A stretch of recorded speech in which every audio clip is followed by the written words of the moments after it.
संदीप पटेल और आरती पटेल और अभिलाष गोड़ा, उन्होंने मुझे कुछ पैसे दिए। बोले सबसे पहले तो मैं तो घर घर जाके ऐसे काम करती थी, उसमें मुझे ये चीज ऑफर आई। देखते हैं मुझे बोले लेडीज मेकअप आर्टिस्ट। आपने बेची आवाज देना, आलू ले लो प्याज ले लो, आलू ले लो प्याज ले लो। और आज सलमान खान से लेके सबको और पूरे क्रिकेट टीम जितनी जर्नी है बहुत। जी यार, मैंने लव मैरिज की थी तो ना माँ बाप के घर जा सकती थी ना किसी के घर, तो मैं रोड पे रहने लगी अपने बेटे को लेके।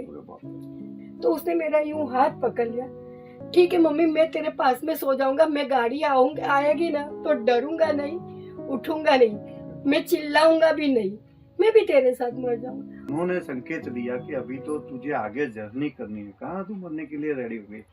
मेरे आंखों के सामने वीडियो में मेरी मम्मी की डेट हुई नेट 12 बजे। जब जरूरियात होती है तब अगर वो चीज कोई दे तो उसकी कीमत कितनी बड़ी होती है। जब ये शरीर से जान जाए तो कोई फ्लोर हो मूवी का या स्टेज हो, बस वहाँ मैं किसी का मेकअप कर रही हूँ और मेरी जान चली जाए।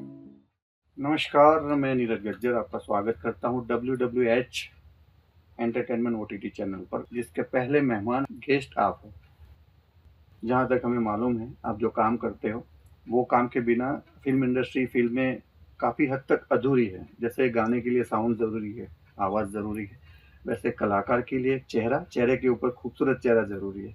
तो हर चेहरे को और खूबसूरत बनाने का प्यारा सा काम आप करती है गुजराती इंडस्ट्री में, और आपका बहुत अच्छा और बहुत प्यारा नाम है, और ये आपने अपने बलबूते पे बनाया है। हमारी पूरी टीम ने आपको मेहमान के रूप में एज अ गेस्ट बुलाया है, तो आप आई, धन्यवाद।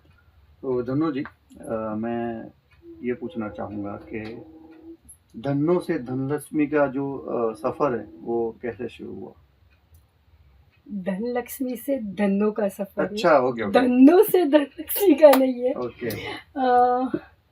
ऐसे तो काफ़ी इंटरव्यूज, काफ़ी आर्टिकल्स मेरे आ गए जिसके अंदर ये सफ़र मेरी काफ़ी लोग 80% मीडिया के लोग जानते हैं कि एक गरीब परिवार में से आई हूँ, इतनी पढ़ाई की नहीं है, और जो काम मैं कर रही हूँ मेकअप का वो गॉड ने मुझे गिफ्ट किया हुआ है ना। मैंने कहीं कोई जगह ट्रेनिंग ली है। अच्छा, आपने कोई ट्रेनिंग नहीं ली? जी ये नहीं, नेचुरली पूरे अपने। ओके, बहुत बढ़िया बहुत बढ़िया।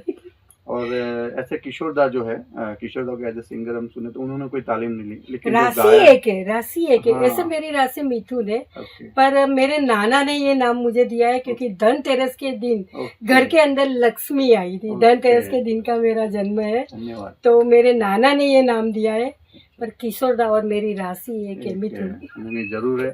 आप भी गुजराती इंडस्ट्री में बहुत अपने ख्याति हासिल की है, और अपने काम के जरिए की है, अपने टैलेंट के जरिए।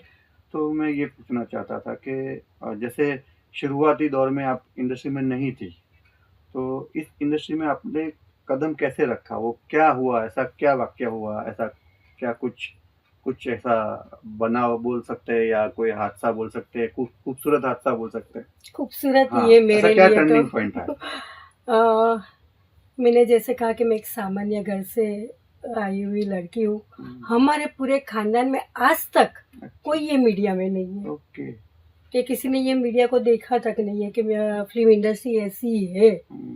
तो सामान्य जैसे हमारी रूटीन लाइफ होती है ऐसी रूटीन लाइफ। फिर मुझे एक खाली शौक था कि किसी को तैयार करना। जो भी मेरे आस पड़ोस में लोग कहीं फंक्शन होते तो बच्चे लोगों को तैयार करने का, वो मेरा एक था कि मेरा शौक बोलो या मेरा इंटरेस्ट का वही एक चीज़ मुझे था। वरना हम लोग तो कि लोगों के घर के अंदर काम करते थे, झाड़ू पोछा, बर्तन, किसी के घर खाना बनाने जाना। फिर पहले तो पोलियो के टीपे घर घर जाके तो वो भी मैं करती थी। फिर धीरे धीरे उसमें से सिलाई मशीन गवर्नमेंट ने मुझे दिया, उसमें से मैं सिलाई मशीन बाहर के काम करने लगी कपड़ों का। फिर साथ साथ में ये मेरा चलता था आजू बाजू में ये सब काम करने का कि किसी को तैयार करो, वो मुझे एक अच्छा लगता था तो मैं करती थी। तो ऐसे ही एक बार मैं अपने घर के बाहर ओटे पे बैठकर एक बच्चे को तैयार कर रही थी। तो मुझे पता नहीं था कि हमारे सामने जो सोसाइटी है उसमें दूरदर्शन के, वो टाइम पे तो खाली दूरदर्शन था, दूरदर्शन ही था। तो दूरदर्शन के कोई डायरेक्टर वहाँ रहते हैं। तो उन्होंने मुझे देखा और बोला कि भाई बेटा तू ये तैयार बहुत अच्छा ये बच्ची को करती है, हमारे एक बच्चों का प्रोग्राम है, तू उसमें करेगी? तो मैं तो घर घर जाके ऐसे काम करती थी, उसमें ओके। मुझे ये चीज़ ऑफर आई। ओके। तो पहले तो मैं थोड़ी हिचकिचाई कि नहीं, फिर 1-2 दिन किया, फिर मुझे नहीं जमा कि नहीं यार मुझे तो ये चीज़ इतनी आती नहीं है। फिर मैं अपने रूटीन काम में लग गई। फिर मेरे पापा ने मुझे बोला कि कुछ और ज़्यादा कुछ कमाने के लिए कर बेटा। तो मेरे पापा का सब्जियों का बिज़नेस था होलसेल में। अच्छा। तो पापा ने मुझे बोला तू ये वाला कर, तू घर घर जाके काम करती, इससे तो बेटर है मैं तुझे एक लारी लेके देता हूँ, उसमें तू सब्जी जाके क्या बात कर रहे हो? सोसाइटी सोसाइटी बेच। आपने बेची? मैंने 4 साल क्या बात कर रहे हो? दूरदर्शन के अरे बाप। आजू बाजू की सारे एरिया वाले, आज 35 साल हो गए मैंने छोड़ दिया, पर फिर भी वो लोग मुझे पहचानते कि ये अपने घर सब्जी देने आते थे। अरे बाप रे, मतलब हाँ एक टाइम में लॉरी लेके सब्जी बेचना, और आज जी, गुजराती आवाज देना, आलू इंडस्ट्री ले के लो प्याज ले लो। आलू ले लो, प्याज ले लो, और आज गुजराती फिल्म इंडस्ट्री के हितेन कुमार से लेके एवरीबॉडी, हर हीरोइन जी हीरोइन के आप, सलमान खान से लेकर क्या बस बात है, सबको, मतलब और सब पूरे वेरी क्रिकेट टीम इंटरेस्टिंग जितनी भी। जर्नी है, बहुत जी मतलब। और इस जर्नी में जैसे आप आए हो, आपने मीडिया ज्वाइन की है, इंडस्ट्री ज्वाइन की है, तो मीडिया के अंदर आने के बाद आपका क्या अनुभव है? बहुत ही अच्छा, मुझे सबका बहुत बहुत बहुत सपोर्ट मिला। कह सकती हूँ कि मैं तो इतनी अनुभव नहीं थी कि किसी को तैयार मतलब करना ये प्रोफेशनली इंडस्ट्री के अंदर एंटर होके। जब पहली बार मैं बच्चों का प्रोग्राम कर रही थी, जब तारा चैनल मल्लिकाबेन साराभाई ने पहली दूरदर्शन के बाद में गुजरात में कोई चैनल ओपन हुई थी, तो वो तारा चैनल थी। अच्छा। तो उसके अंदर मुझे ऑफ़र आया फिर, तो मैंने वो बोल दिया कि हाँ ठीक है मैं करूँगी। और तब मुझे पर डे 50 रुपये मिलते थे वो टाइम में वो टाइम पे। बड़ी बात है, उस टाइम में 50। और मैं बच्चों को तैयार करती थी वो सीरियल के अंदर। तो जब एक बार मैं तैयार करके बाहर निकल रही थी स्टूडियो में से, तो वहाँ मल्लिका साराभाई जो है उनकी मम्मी अम्मा वो बाहर खड़े थे। तो उन्होंने पूछा बेटा क्या कर रहे हो तुम? मैं बोला मैं मेकअप कर रही हूँ यहाँ बच्चों का। तो बोले कल मेरा एक प्रोग्राम है, वो बड़ों का है और 2 लेडीज़ है, तो तुम मेकअप करोगी? तो मैंने बोला मैं मुझे तो आता नहीं है इतना मेकअप, जो मेरा नॉलेज है इतना हाँ, मैं करती हूँ, मेरी मेरे जो पास सेंस है इतना उस हिसाब सामान भी नहीं है। बराबर। बोले कोई बात नहीं है बेटा, तुम आओ, तुमको जो भी दिक्कत होगी हम लोग संभाल लेंगे, पर तुम आओ। मैंने ठीक है मैं आ जाऊँगी। उनका स्वीट स्टूडियो यहाँ पे दूरदर्शन के पास में था। दूसरे दिन सुबह 7 बजे मैं वहाँ गई, वहाँ मैंने एंकर को मेकअप किया। जो नहीं आता था मैंने उनको बोला मुझे ये नहीं आता। बोले ठीक है दीदी कोई बात नहीं मैं कर लूँगी, बोले इतना आप मुझे कर दो। ऐसे करके पूरा दिन गया। रात को शाम के 5-1 बजे मैं उनके स्टूडियो में से काम ख़त्म हो गया, मैं निकल रही थी और सामने एक हैदराबाद के डायरेक्टर वहाँ मल्लिका बहन से बात कर रहे थे। वो कोई लेडीज़ के ऊपर प्रोग्राम कर रहे थे। तो मुझे बाहर निकलते देखा तो उन्होंने भी, मैंने स्माइल दिया, उन्होंने भी स्माइल दिया। फिर बोले बेटा यहाँ पे मेरे को ये सीरियल में मैंने मेकअप करे हुए हैं। तो बोले मैं एक नई डेली सोप सीरियल स्टार्ट कर रहा हूँ बोले, अच्छा। और पूरी लेडीज़ का है, तो आप उसमें मेकअप करोगे?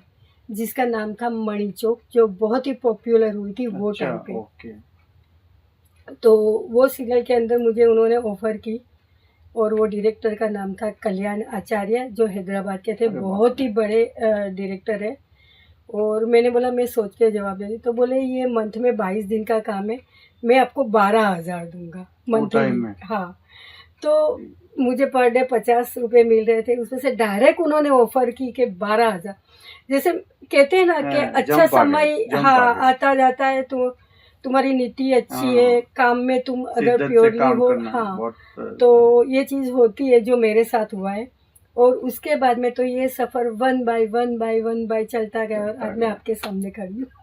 आपने बताया कि जैसे आप इस फील्ड में, मीडिया में कैसे आई, और एक टाइम में सब्जी बेचकर यहाँ तक पहुँचना, वो भी जिस फील्ड में आप हो उसका आपने कोई ट्रेनिंग नहीं लिया, कुछ नहीं। जो बहुत बड़ी बात है और बहुत अच्छा अचीवमेंट है आपका, बहुत बड़ा नाम है इंडस्ट्री में, और मैं तो आपको काफ़ी समय से जानता हूँ, और आई एम वेरी लकी कि मैं आपके साथ फिलहाल तो डिस्कस कर रहा हूँ। तो मैंने सुना है आप सेवा कार्य भी बहुत करते हो, तो जी उसके हाँ, बारे में क्या कहना चाहोगे? देखो कुदरत ने मतलब मैं खुद वो सफ़र में से, वो रास्ते से गुजरी हूँ, तो पता है कि जब ज़रूरियात होती है तब अगर वो चीज़ कोई दे तो उसकी कीमत कितनी बड़ी होती है। वही मैं आपको एक किस्सा बोलती हूँ। अभी 2020 का ही है ये किस्सा। मैं छोटे-मोटे 4-5 एनजीओ है जिसके साथ में मैं जुड़ी हुई हूँ। तो कभी-कभी जब फ्री होती हूँ तो उनके साथ वो लोग जहाँ जाते हैं सेवा कार्य में वहाँ मैं जाती हूँ। तो ऐसे ही मैं एक बार एक एनजीओ के साथ में एक अस्पताल में कैंसर स्पेशलिस्ट लोग जो होते हैं उन लोगों जो कीमो लेके रहते हाँ, उन लोगों से मिलने गई थी। तो जब मैं वहाँ मिलने गई तो वहाँ मुझे एक ती 30 या 32 साल की लड़की ऐसी मिली जिसने कीमो ख़त्म कर लिया, कैंसर के सामने वो लड़ी और जीती, अच्छा, पर खुद से हार गई। जब कीमो के टाइम पे उसके बाल सब चले गए। ओके, तो खुद को देखना पसंद नहीं करती थी। बोले जब मैं खुद से प्रेम नहीं करती, खुद को देख के मुझे तो मैं नफ़रत जीऊँगी हो कैसे? रही है, तो बोले मैं क्यों ज़िंदा रहूँ? ऐसे करके उसने सुसाइड की कोशिश की हुई थी। अच्छा, ओके, तो मुझे बहुत लग गया कि यार तू एक बाल के लिए, तेरे जो बाल झड़ गए, उसके लिए सुसाइड करना, तू कीमो से जीत गई। कैंसर इतना बड़ा है उससे जीत गई, सब चीज़ों से जीती और ये एक छोटी-सी बात के लिए तो बोले दीदी छोटी नहीं है, सुंदरता भी एक स्त्री के लिए इतनी ज़रूरी, ही ज़रूरी, ज़रूरी है। ज़रूरी, ज़रूरी। तो मुझे उसका वो बात दिल पे लग गया और मैंने वही टाइम पे मेरे पूरे बाल यहाँ तक के बाल थे, वो पूरे हाँ, बाल मैंने पूरे टकला करवा घुटने दिया तक था और आपके हाँ, बाद, उसको ओह बाप डोनेट रे! भी करके मैंने उसको दिया ओह, और पूरी इंडस्ट्री ने इसको बहुत ही सराहा कवर था आपको। किया था, हाँ, इलेक्ट्रिक मीडिया हो या प्रिंट मीडिया हो।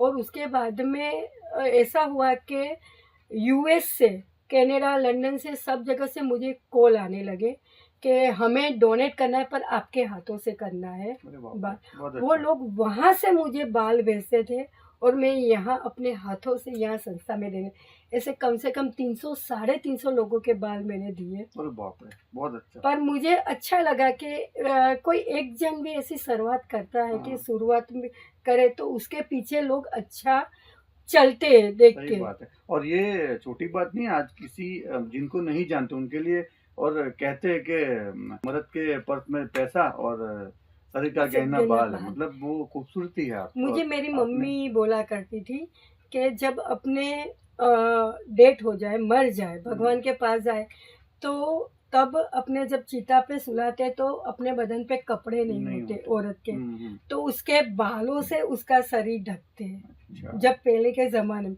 तो क्या बाल की कीमत इतनी है कि वो तुम्हारा शरीर ढकता ढक है। सकते हैं बराबर। मतलब एक तुम्हारे जीवन का बोलो तो सोना गहना है।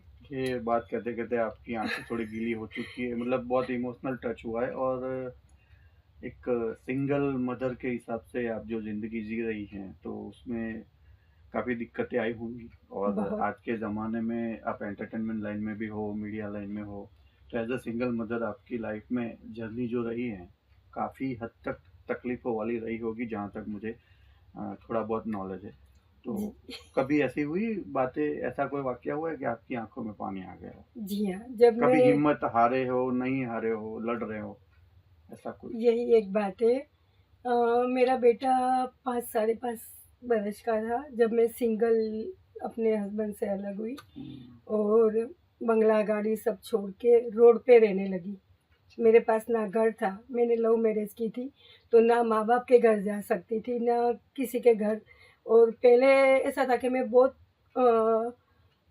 कहते हैं कि छोटी-सी दुनिया, मेरी हाँ, फैमिली ही मेरी दुनिया। तो ना किसी को जानती थी, ना पहचानती, घर छोड़ के जाओ तो कहाँ?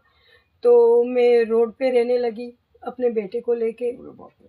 फिर 1-2 दिन मुझे सबने देखा, बोले कि ये रोज़ यहाँ बाकड़े पे सोती है रात को ये औरत अपने छोटे से बच्चे को लेके। तब मैं मतलब कुछ भी कोई किसी ने जा कचरे में कुछ डाल दिया है खाना, तो मैं वो लेके मेरे बेटे को दे रही हूँ, अरे! उसको खिला रही हूँ, मैं खा रही हूँ। फिर वहाँ से वो हर रोज़ शाम को यहाँ गुजरात में वाड़ू वाला बोलते हैं, मतलब जो हाँ, वाह, रात वाह! को सबके जहाँ हाँ, जाता है। लेने जाते हैं हाँ, यस, यस। खाना।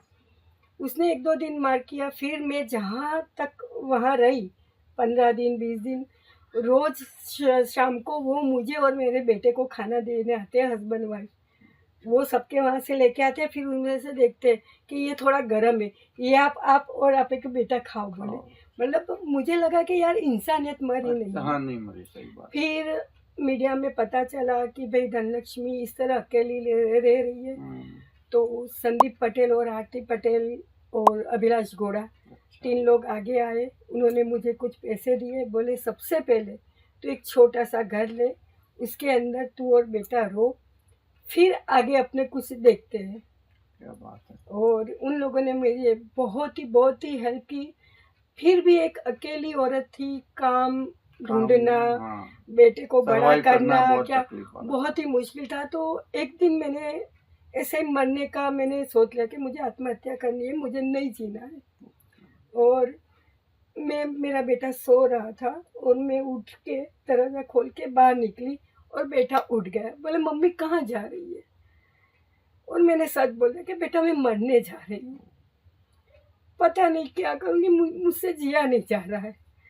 तब बेटे ने मेरा हाथ पकड़ा और बोला मम्मी कहाँ मरने जाएगी, चल बोल तो मुझे। वो मेरा 5.5 साल का बच्चा, जैसे उसके अंदर महादेव खुद आ गए।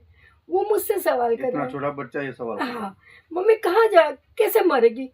मेरे को, मैं रेलवे पार्टी पे जाती हूँ, पट्टियों पे सो जाऊंगी और मैं मर जाऊंगी। तो उसने मेरा यूं हाथ पकड़ लिया।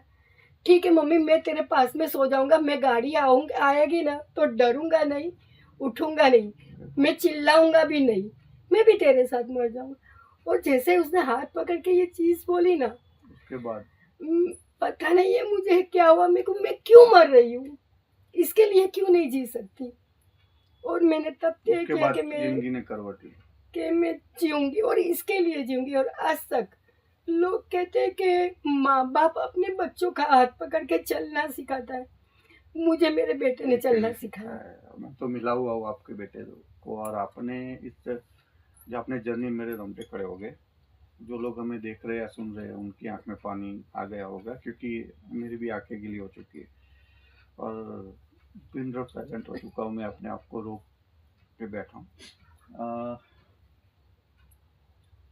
धनलक्ष्मी, धन्नो, कुछ भी कह सकता हूँ, लेकिन भगवान से प्रार्थना है कि आप जहाँ भी हो फिलहाल वहाँ से और आगे जाओ। और एक सब्जी की लॉरी से मीडिया का, फिल्म इंडस्ट्री का सफ़र इतना बेहतरीन रहा होगा आपका। उतार चढ़ाव आएंगे, लाइफ है, धूप छाव तो आती है, फिर भी हिम्मत ना हार के आपने जो मकाम हासिल किया है, आपका जो नाम है, लोग आपको प्यार से बुलाते हैं, तो ये आपकी अपनी मेहनत है, ऊपर वाले की दया है, महादेव की दया है, और आपके बेटे का बहुत साथ है, तभी आप यहाँ पर टिकी हुई हो। और 5 साल के बच्चे में ये लफ्ज़, ये जो वाक्य उन्होंने बोला है कि मैं आपके साथ हूँ, तो ये भगवान ही थे कि तेरा समय अब शुरू होने वाला है, हिम्मत मत हार। तो आप जितनी भी फीमेल्स आपको सुन रही है पॉडकास्ट के माध्यम से, उनके लिए आप एक कहते हैं ना, एक विचार हो कि भाई धन्नो अगर सब्जी बेच के अगर इंडस्ट्री को होल्ड कर सकती है एज ए मेकअप आर्टिस्ट, तो हम भी कुछ कर सकते हैं। कहते हैं ना, जिंदगी में कुछ भी हो सकता है।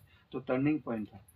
और मैं ये पूछना चाहूँगा कि इंडस्ट्री में आप काफ़ी वर्षों से काम कर रहे हो, तो आपको सबसे ज़्यादा कब अच्छा लगा था? मतलब कोई कॉमेडी, कुछ हंसी मजाक, ऐसा कुछ हुआ है कोई शूटिंग में किसी आर्टिस्ट के साथ, मेल फीमेल जो भी? और मैंने सुना है हितेन कुमार से लेके सभी आर्टिस्ट को आपने अपने हाथों से सजाया। हितेन भाई ने तो मुझे इतना साथ दिया है। जब मेरे ये इंडस्ट्री में ये सब हुआ तो मुझे वापिस हाथ पकड़ के यहाँ लाना, तो उसमें उनका भी एक नाम है, रागी जानी, मुरली बेन पटेल, भाविनी जानी, जयमिनी बेन, बहुत सारे नाम है जिनको हम टीवी में देखते हैं। यस, जितेंद्र ठक्कर, ये सब ने मुझे इतना सपोर्ट किया है कि आज भी वो लोग मेरी इतनी ही केयर करते हैं कि अब 30 साल हो गए मुझे और मैंने एक लेवल भी अप कर लिया है। मैं अभी सही में महादेव की कृपा और मेरे बेटे का प्यार, मीडिया वालों का प्यार, माँ बाप का आशीर्वाद है कि अब इतनी अच्छी लाइफ है कि अब मुझे यूं नहीं करना पड़ता, मैं यूं करती हूँ। सेवा कार्य भी आप करते हैं, अच्छी बात है। और मेहनत रंग लाती हमेशा, हमने सुना है, और वो आप उसका जीता जागता आप नमूना हो। तो जितनी भी फीमेल आपको देख रही है इंडस्ट्री से, अदर्स कोई फीमेल जो पॉडकास्ट में देख रही, उनके लिए आप एक मिसाल हो कि मुझे भी कुछ करना है लाइफ में। आपने जो किस्सा पूछा पहले कि मेरा यादगार ऐसा किस्सा, हाँ। वो मैं आपको हाँ, बताऊंगी। जरूर जरूर। रागिनी शाह बहुत ही बड़ा नाम है, रागिनी जी और दीपक घीवाला, हाँ। उनका ही एक किस्सा है। जब मेरे ये स्ट्रगल वाला पीरियड चल रहा था, तब संदीप भाई एक ईटीवी पे सीरियल बना रहे थे, मोटी बा, जो बिग टीवी प्रोडक्शन थी। और उसमें सबसे पहले जब ये स्ट्रगल पीरियड के अंदर जो मैंने बोला कि इन लोगों ने मुझे पैसे दे के पहले सबसे पहले घर, एक छत का हाँ। मुझे सहारा दिया, उन्हीं लोगों ने सबसे पहले मुझे ये सीरियल में हाँ जी। तब बोले कि चल बेटा अब उठ, तू मीडिया का हीरा है और हम हमारे ये सोने का हीरा है, उसको ऐसे ही हम लोग नहीं बिखरने देंगे। तो हमारी एक सीरियल थी संदीप पटेल की, मोटी बा, जो ईटीवी पे आती थी और बिग टीवी प्रोडक्शन थी। तो उसके अंदर सबसे पहला दिन था और मुझे रागिनी शाह और दीपक घीवाले को तैयार करने के लिए उनकी होटल पे जाना था। तो मुझे कंपनी ने गाड़ी दी, मैं उनकी होटल पे तैयार करने के लिए गई। जैसे मैंने दरवाज़ा नॉक किया, रागिनी बहन ने दरवाज़ा खोला और मैंने बोला मैं मेकअप आर्टिस्ट। तो यूँ देखते हैं मुझे, बोले लेडीज मेकअप आर्टिस्ट, मतलब वो टाइम पे ऐसा था कि लेडीज कोई मेकअप आर्टिस्ट थी ही नहीं। मुझे एक बात का और ये भी गौरव है कि गुजरात की सबसे पहली मेकअप आर्टिस्ट मैं हूँ जिसका मैंने अवार्ड लिया है।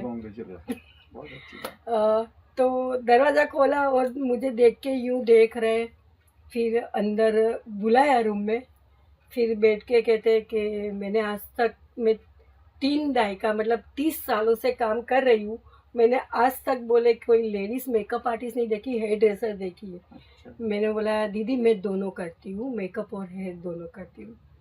तो यूँ देखते, फिर दीपक सर ने देखा, बोले रागिनी को पसंद नहीं है कि लेडीज़ अच्छी होगी कि नहीं मेकअप करने में, क्योंकि उनका भी अनुभव है इतने सालों का कि भाई हाँ कि भाई जेंट्स मेकअप करते हैं और ये क्या करेगी बोले। और वो अपने बॉम्बे में से जो भी आर्टिस्ट आते हैं तो यहाँ गुजरात में, तो पहली बार में तो वो लोग ऐसे मुंह करते ही है कि भाई गुजरात में कैसा कैसा करते होंगे बोले के ये चीज़ तो कोई भी मतलब रहता ही है, क्योंकि कभी करवाया नहीं है तो उनको ये जहाँ तक अनुभव नहीं लेंगे वहाँ तक रहेगा।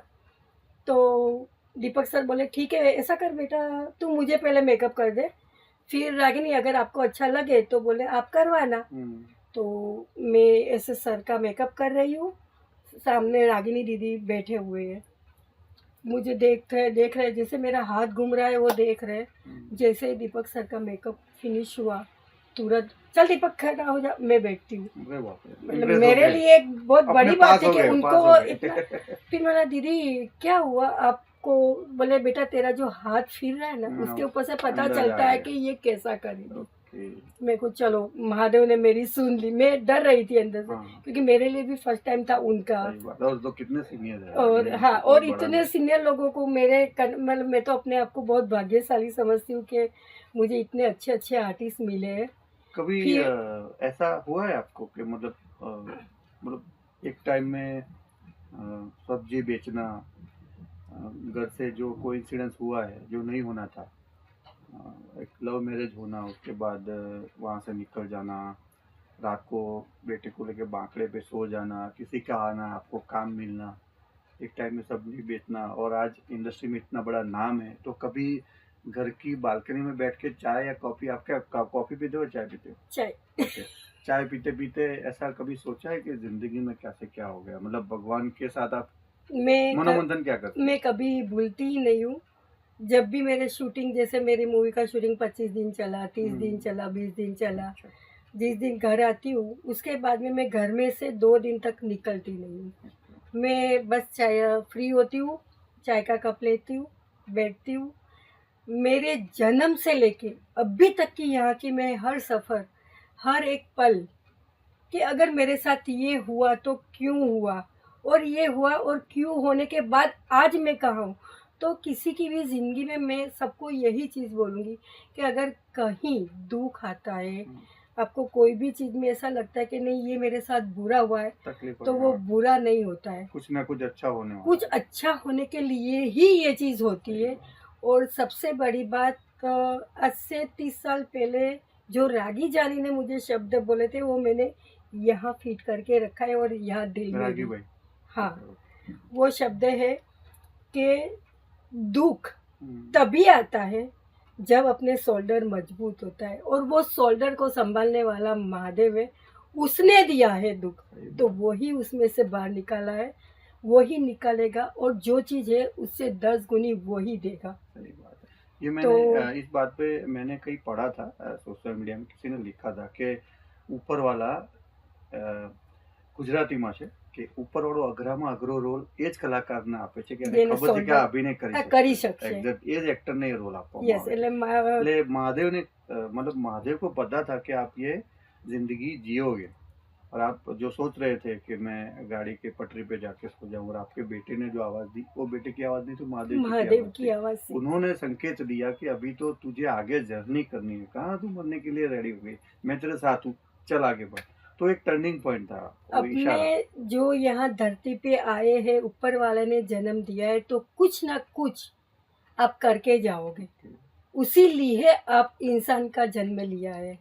एक तो कभी हार नहीं माननी है। एक दूसरा एक पूछना था मुझे कि जैसे कुछ आर्टिस्ट होते हैं जो जिन गुजराती फिल्म स्टार को, सितारों को देख के मूवी में, इंस्टा में, रील में, फिल्मों देख के कुछ लोग सोचते हैं मैं भी एक्टर बन जाऊं, मुझे भी हीरो बनना है, मारे पण हीरो बनવું છે, હિરોઈન बनવું છે। તો એવા ઉત્સાહી કલાકારો માટે તમે શું કહેવું? સારી વસ્તુ છે जो तमने પણ એના સાથે સાથે શું હોવું જોઈએ, मतलब क्या क्या होना चाहिए, वो एक जरूरी नहीं है कि हर कोई सीख के आता है। आपको इंडस्ट्री के अंदर कुछ भी काम करना हो, टेक्निकल हो, पर्दे के ऊपर हो या पर्दे के पीछे वाला कोई भी काम हो, कभी ना कभी एक ही बार होता है, कोई सीख के नहीं आता, फिर धीरे धीरे अनुभव लेना पड़ता है, अनुभव लेके वहां तक पहुंचना है। पर वो जो समय है धीरज रखनी पड़ती है, उसमें धीरज रखना है, टाइम देना है, डेडिकेशन चाहिए। यस, और नीति से आप हर चीज करोगे तो हमेशा आपको सफलता मिलेगी। हाँ, अगर इंडस्ट्री के अंदर आपको कुछ भी काम करना है तो सबसे पहले वक्त आपके पास होना चाहिए। हम लोग 24 घंटे काम करते हैं, 36 घंटे काम करते हैं। आपको मैं मेरे खुद का एक अनुभव बोलती हूँ कि मेरी मम्मी को पैरालिसिस हो गया था, घर पे थी, डॉक्टर ने बोल दिया था कि ये कभी भी कुछ भी हो सकता है। मैं और मेरा बेटा ही रहता है, तो मम्मी मेरे घर पे ही थी कुछ सालों से।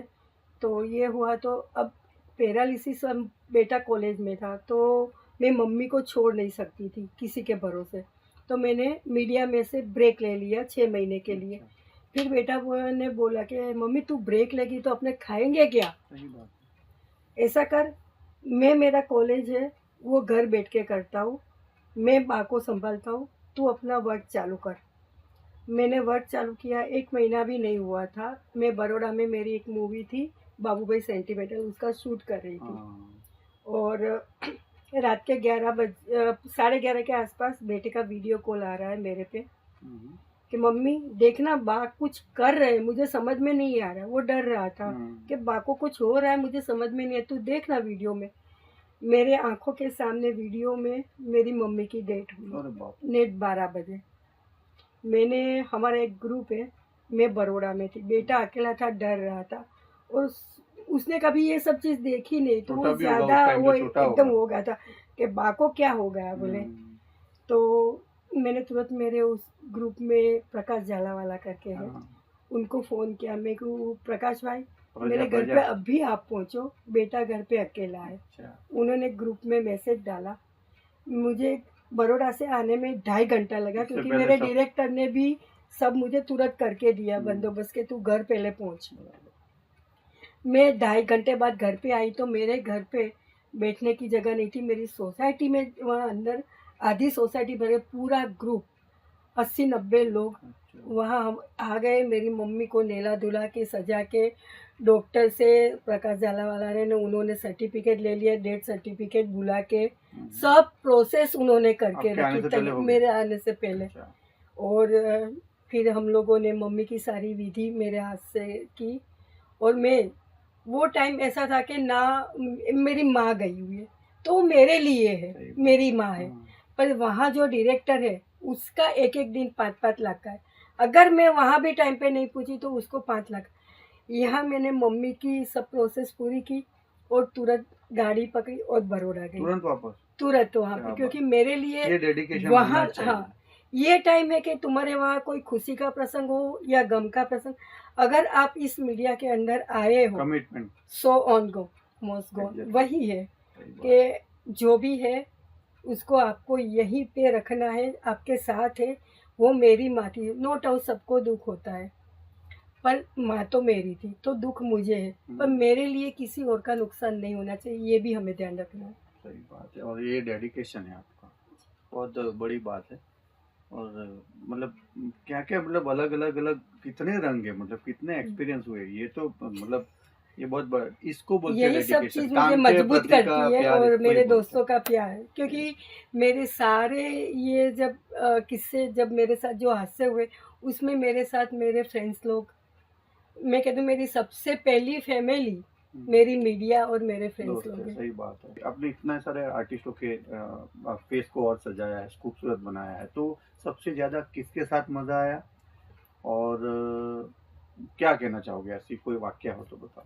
मैंने इतने सारे लोगों के साथ काम किया है, आयुष्मान खुराना, ओह, अरबाज खान, गुलशन ग्रोवर, आदित्य पंचोली, अरशद वारसी। क्रिकेट में भी सारे क्रिकेटर्स से मैंने काम किया है, क्योंकि मैं 2020 में भी मेकअप करती हूँ, बाहर जो होर्डिंग्स लगते हैं वो क्रिकेटर के, उसका भी मैं काम करती हूँ। तो सारे लोगों से मिली हूँ, सबका मुझे बहुत ही अच्छा अनुभव रहा है। रविंद्र जाडेजा, उनका भी मुझे बहुत ही अच्छा अनुभव रहा है जब मैंने उनके साथ होर्डिंग शूट किया था तब। पर सबसे ज़्यादा मैं बोलूँ कि मुझे कुछ अपनापन जो आज तक उसको बांधे रखा हुआ है, ऐसे रागिनी शाह और दीपक घीवाला। जब पहली बार मैंने अपना अनुभव आपको बताया हाँ, कि ऐसे हुआ था, पर वो अनुभव के बाद हम लोगों की दोस्ती इतनी अच्छी हो गई कि आज भी दीपक घीवाला और रागिनी शाह जी, मैं उनको दीदी बोलती हूँ। और इतनी सारी बातें शेयर हुई है पूरी फैमिली की, उनकी मेरी, और इतने क्लोज है कि वो जब भी अहमदाबाद में आते हैं तो वहाँ से तुरंत दीपक सर का फ़ोन आ जाता है, बेटा हम लोग एयरपोर्ट पे है, इतनी देर में अहमदाबाद पहुँच जाएंगे, ये होटल में रुके हैं, तो तुझे आना है। अगर अकेले रागिनी दीदी भी यहाँ पर आते हैं तो भी दीपक सर का फ़ोन आ जाता है, तेरी दीदी आ रही है, तुझे वहाँ जाना है, और तुझे वो अकेले है तो रोज जाना है उसकी होटल पे। और मैं कैसे भी, मेरे शूटिंग कहाँ भी हो के, तो रात के 12 बजे भी मैं उनको होटल पे मिलने जाती हूँ। अच्छा, आपने कभी इसमें कोई फिल्म में काम किया है ऐसे, मतलब एज एन एक्टर? जी हाँ, ऐसे एक्टर बहुत सारी फिल्मों में छोटे मोटे रोल किए, पर एक मूवी जो 2 साल पहले मस्ती की पाठशाला, जिसके अंदर काफ़ी बड़ा रोल था, जो लड़की मेन थी, बच्चों की फिल्म थी और बच्चों का था, तो उसमें जो मेन लड़की थी उसकी मम्मी का रोल किया था, और उसने बहुत सारे अवार्ड विनर हुई है ये मूवी। अच्छा, मस्ती की पाठशाला। और अभी एक दूसरी मूवी आ रही है कुंडी, जिसके अंदर मैं विलन का रोल कर रही हूँ। अच्छा, विलन बनी हो। और छोटे मोटे एक दो सीन के लिए तो बहुत सारी मूवी की है। और इंडस्ट्री में इतने सारे कलाकार एक साथ में काम करते हैं, मेकअप आर्टिस्ट जैसे आप काम कर रहे हो, स्पॉट बॉय है, टीम है, फिर डायरेक्टर, प्रोड्यूसर, Yes. सबके पैसे लगते हैं, 2-3 महीनों की मेहनत होती है, उसके बाद फ्लोर पे से फिल्म जाती है पर्दे पर। तो ये बहुत लंबी प्रोसेस है, और काफ़ी सारे जी। पैसे भी लगते हैं, समय लगता है, सबकी मेहनत है। जी। और फिर कुछ लोग रील में स्टूडियो, मतलब मोबाइल में यूट्यूब में देख लेते हैं, किसी कहाँ से डाउनलोड करते हैं। तो जो प्रेक्षक है उनके लिए आप इंडस्ट्री की तरफ से आप क्या कहना चाहोगे, क्या होना चाहिए? यही कहूँगी कि एक मूवी बनाने में कम से कम 60 से 70 लोग, कभी कभी बड़ी मूवी होती तो 100-150 लोगों का यूनिट होता है। अच्छा। तो और मूवी कम से कम 20-25 दिन, कभी 2-2 महीने, जैसे मैं ये कुंडी बोल रही हूँ, उसमें रोज के 170 लोग थे। 170? हाँ, क्योंकि 80 लोग तो खाली आर्टिस्ट थे रोज के, और उसके सामने इतना यूनिट, मतलब 150 का यूनिट था। 1.25 महीने मूवी चली, तो प्रोड्यूसर का कम से कम 4-5 करोड़ उसमें लग गए। ये मूवी बनते बनते अभी 1 साल हो गया है, अब वो पर्दे पे आएगी, क्योंकि उसके पीछे बहुत सारे लोगों की मेहनत होती है। सबसे पहले तो जब स्टोरी लिखने बैठते हैं तब से राइट, लेके कास्टिंग राइटर। होता है, उसके बाद में वर्कशॉप होता है, शूटिंग होती है, लोकेशन लोग होते हैं। शूटिंग होने के बाद, जब शूटिंग तो हमने 1.5-2 महीने कर लिया, उसके बाद में उसकी दूसरी प्रोसेस चालू होती है, एडिटिंग, बैकग्राउंड म्यूजिक, फिर सेंसर में जाना, वहाँ से पास होके होना, उसके आना बाद सर्टिफिकेट प्रमोशन लेके, करना, फिर प्रमोशन के प्रीमियर। बाद में पर्दे पे आती है। एग्जैक्टली। तो मैं तो इतना ही कहूँगी सब लोगों से कि आप प्लीज़ थिएटर में जाके देखें, तो बहुत ही अच्छा होगा, क्योंकि उसके अंदर कई लोगों की मेहनत होती है। आपके लिए चाहे खाली 2 या 2.5 घंटे की वो मूवीज़ होती है, पर उसके पीछे कई लोगों की मेहनत होती है। उसको आप 2 या 3 घंटे में नज़र से देख के इतना मत कहिए कि ये अच्छी नहीं है, ये बुरी, अच्छी है। हाँ। एक गुजराती होने के नाते इतना कहूँगी कि आप भी गुजराती हो, तो प्लीज़ थिएटर में जाके हमारी मूवी देखिए। हमारी मतलब गुजराती कोई भी मूवी हो, आप देखिए वहाँ जाके। आखिरी बात, जिंदगी के एक उतार चढ़ाव के साथ आपकी लाइफ जो हमने बातचीत की उस हिसाब से उतार चढ़ाव काफ़ी आए हैं, काफ़ी अच्छे बुरे अनुभव हुए हैं। और आप सब्जी बेची है, वहाँ से बाकड़े पे सोना, वहाँ से मेकअप आर्टिस्ट, और वहाँ से एक छोटी कलाकारा भी है, आपने मतलब फिल्मों में काम भी किया है गुजराती में। तो वहाँ से मेकअप आर्टिस्ट और बड़े बड़े सितारों को आपने अपने हाथों से सजाया है।